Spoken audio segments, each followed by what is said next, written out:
చెప్తారు 4 మాటలు చెప్పండి. తర్వాత మనం ఏం పర్లేదు మాట్లాడు. అందరికీ నమస్కారం. నాకు మేడం గారు శేఖర్ ద్వారా పరిచయం అయింది. అది కూడా ఫోన్ ద్వారానే కాంటాక్ట్. ఇవాళనే రియల్గా తనని కలిశాను నేను.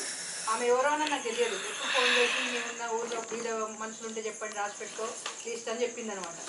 అయితే అది కూడా మన కొంతమంది వీడియోస్ ఉంటారు, అదే మన చిన్న ఫ్యామిలీస్ ఆర్థికంగా వెనుకబడుతున్న వాళ్ళను రాసి పెట్టమంటే లిస్ట్ రాసి పెట్టి మేడంకి పంపించారు. అయితే అప్పుడే వద్దాం అనుకున్నారు, బిఫోర్ ఎప్పుడో ఒక 6 months బ్యాకే వద్దాం అనుకున్నారు. కానీ వాళ్ళకి సడన్గా అక్కడ ఫారెన్ వెళ్ళారంట, వెళ్ళిపోయారు. తర్వాత ఇవాళ మార్నింగ్ సడన్గా ఫోన్ చేసింది మేడం 9 o'clockకి. నేను వస్తాను అర్చన బ్రహ్మణపల్లికి అంటే, ఎవ్వరు లేరు మేడం, ఎవరికి చెప్పాలి నాకేం అర్థం కావట్లేదు అని అంటే, సరే వస్తానని డైరెక్ట్ 6:30కి వస్తానని చెప్పింది. వాళ్ళకి నాకు పరిచయం లేదు కదా, ఎట్లా చేయాలని అనుకుంటుంటే సార్ ఏమనుకున్నారంటే, లేదు మధ్యాహ్నం పోయి నేను కలుస్తాను, ఒకసారి కలిసి మనము తనతో మీట్ అయినాక తనకు చెప్తే బాగుంటుంది అని అంటే, మధ్యాహ్నం 12 గంటలకు వచ్చారు సార్ వాళ్ళు. అయితే సార్ వాళ్ళకి మా ఇల్లు తెలియదు. అయితే జంగయ్య ఉన్నాడు కదా చేపల పిచ్చిపత్తి ఇంటికి వచ్చి, జంగయ్య ఇంటికి రమ్మంటే నాకు అర్థం కావట్లేదు, జంగయ్యలు అంటే చాలా మంది ఉన్నారు కదా, నాకు తెలియదు సార్, ఇక్కడ నేను స్కూల్ దగ్గర ఉన్నాను, వెయిట్ చేస్తాను రండి అంటే, ఇక్కడ వచ్చి ఒక 15 నిమిషాలు కూర్చొని చెప్పాను. ఇట్లా మా ఉద్దేశం ఏంటిదంటే, మేము ఇట్లా బీద జనాలకి హెల్ప్ చేస్తాము అని చెప్పేసి వెళ్ళిపోతాం. సరే అని. Okay, thank you sir. Thank you. అలాగే పుష్పకుమారి మేడం గారు కూడా మరి తను ఎందుకు ఇలాంటి కార్యక్రమాలు చేపట్టాలని తలంచిందో 2-3 మాటలైనా చెప్పి కూర్చుంటే తర్వాత సార్కు మనం అవకాశం ఇద్దాం.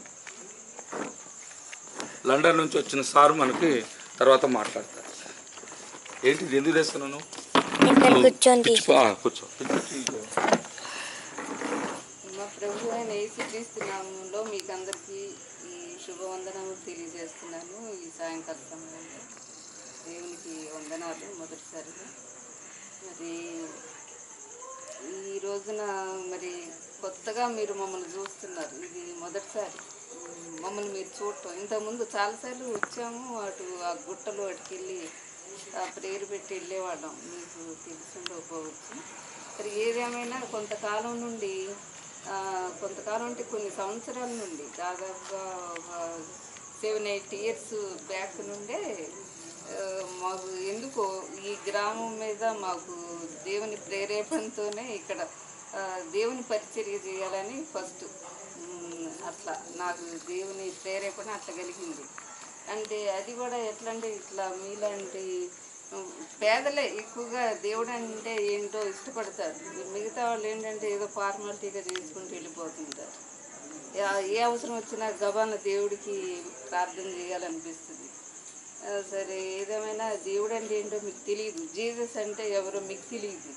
అందుకని ఆ దేవుణ్ణి గురించి మీకు తెలియజేయాలి అనేది అది మొదటి విషయం. అది దేవుని గురించి మీకు తెలియజేయాలి ఫస్ట్. ఆ తర్వాత ఈ పేదవాళ్ళు అంటే ఎవరు, ముఖ్యంగా ఈ భర్తను కోల్పోయిన వాళ్ళు, బాగా పెద్ద ఏజ్లో ఉన్నవాళ్ళు, ఒక 50 సంవత్సరాలు పైబడిన వాళ్ళు, ఆ తర్వాత ఆర్ఫన్స్ అంటే పిల్లలు, తల్లి కానీ తండ్రి కానీ లేని పిల్లలు కొంతమంది ఉంటారు. ఇలాంటి వాళ్ళకి మేము కొంత వాళ్ళకి హెల్ప్ సహాయం అందించి వాళ్ళని దేవునిలోకి నడిపించాలనేది నా ఉద్దేశం. సారుకు కూడా అదే ఉద్దేశం. నేను అట్లా చెప్పినప్పుడు సారు సరే అని ఒప్పుకున్నారు. కాబట్టి దేవుడు ఈ రోజున అవకాశం ఇచ్చారు ఈ విషయాన్ని మీతో షేర్ చేయడానికి, స్టార్ట్ చేయడానికి. అది మా ఉద్దేశం.